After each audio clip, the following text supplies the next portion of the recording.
Welcome to the channel, and today we're going to be talking about budgets, why they're important, how to do them, and why calories from eating cake don't matter if you're actually standing. So if you like to spend money, because who doesn't, then come along, I'll show you how to spend money guilt-free.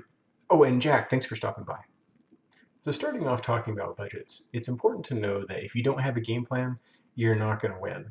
No professional team out there, sports team or otherwise, has won without a plan. And a budget is just that. It's a plan for you to succeed in life. And without that, you're not going to win. So it's important to have a budget, and it's important to plan for your future, and it's important to know, even from a day-to-day perspective or a month perspective or trying to do year to year, we always need to have a plan and know what that is to go forward. So with the budget, a lot of times people will budget a month to month. You look at your paycheck, you look at how much money's coming in, how much money's going out, and you try to figure out how much can I save of this to help for the future as well. Sometimes you may not even be able to save so much as you have to pay off debts. Maybe you've incurred debts in the past and you need to be able to pay that off before you can really save for your future and retirement. So a budget's a good way to do that. And a budget is also a good way to plan on your spending. So if you have any impulse buying, you can always look back at your budget and say, well, is that something that I really planned for, or is it something that I want and I need to have it right now? Which is maybe if you're an impulse buyer, you have a line item on your budget. Perfectly fine, so long as you know that you're doing that and you're planning for it accordingly.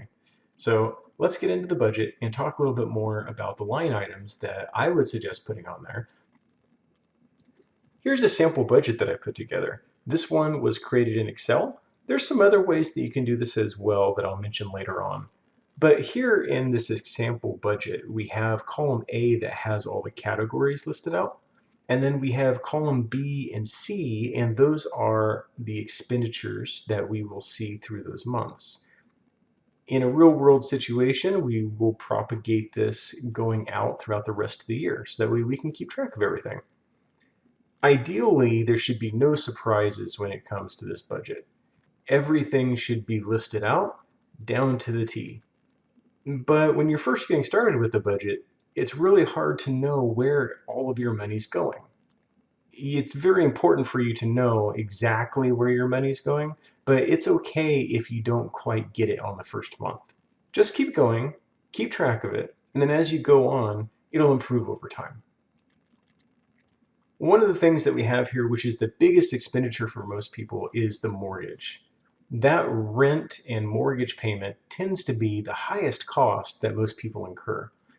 I also did groceries, and for our family, we've included out to eats in this as well. So anytime that you would like to spend money to have groceries delivered through Instacart, or whether it be going to the store to pick up your groceries, or whether it be going to Taco Bell or dining out at some place, this is the budget for the entire month.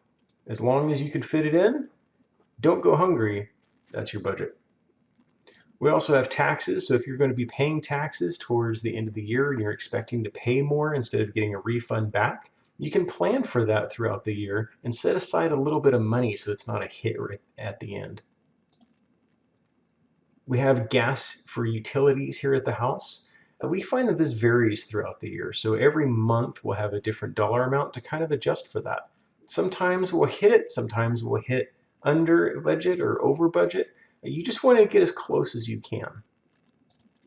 Same thing with electric, garbage, car insurance. I find that this value usually stays the same for at least 6 months, and then they try to raise it on me every year. Pro tip, call them up, tell them you don't like that, see if you can get it readjusted. Sometimes you can. Car fuel, a little generic here. A lot of times this is going to be gas for a gas vehicle, but with electric vehicles, that's also included here. In another video, I'll talk about an emergency fund and why that's important. If you don't have one already, you should be setting aside money every month just in case an emergency happens. Next, we have the internet. Our internet stays the same for every month. Hopefully yours does as well, makes it easy to plan for. Phone, same thing.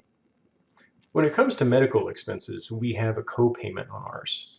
We decided that it would be best to plan for a co-payment every month, even if it's not used.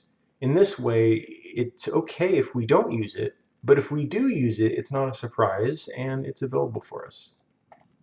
We also have childcare, which is really expensive.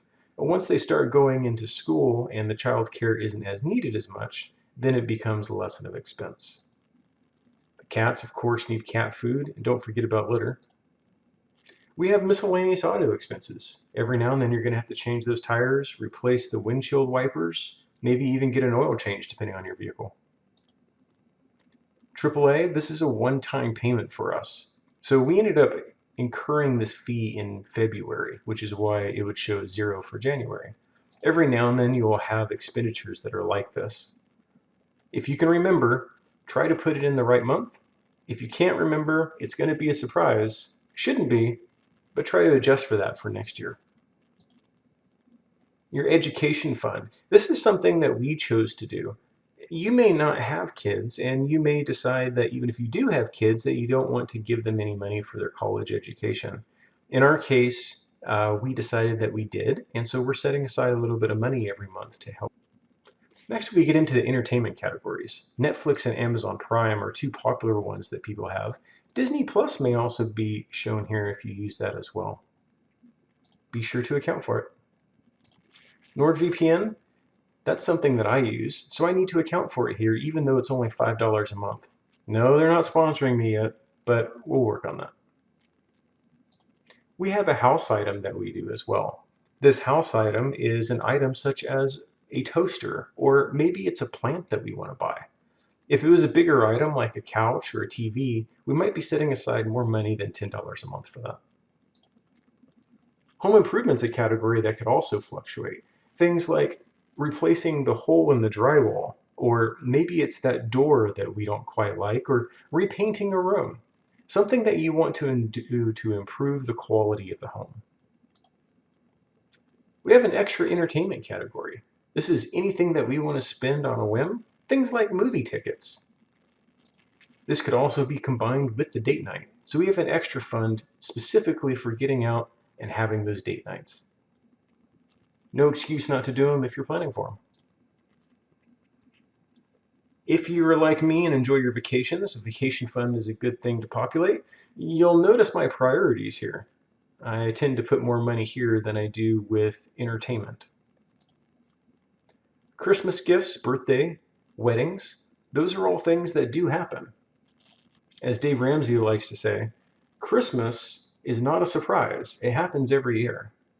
We can plan for these things, and even if we're not invited to any weddings, at least we have a safe bet of knowing that we have some money set aside just if we need it.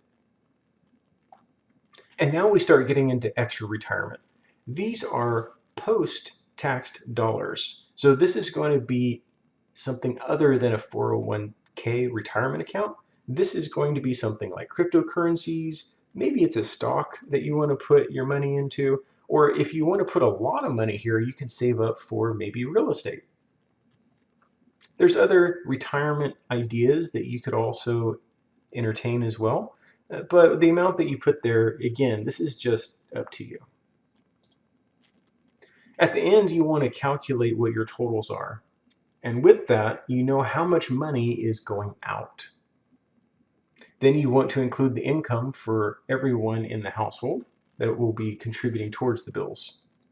With this, you will have your total income. Now, if your total income is less than your total bills, there's a problem, and we need to go up and readjust these values because you cannot live on negative money. One thing that Dave Ramsey likes to say, and I really love stealing this from him, is the fact that a budget is a permission to spend. And so if you have a line item in your budget that says that you have, let's say, out to eat expenditures, you can go out to a restaurant, you can enjoy a nice meal. If you have that in your budget and it fits, then you can go and you can spend that money and do it. At the end of the month, you'll know exactly where you are because as long as you fit within that budget, you're going in the direction that you want to be going. You're going to be hitting your goals at the end of the month. And doing it month over month means that you're going to be hitting your goals at the end of the year.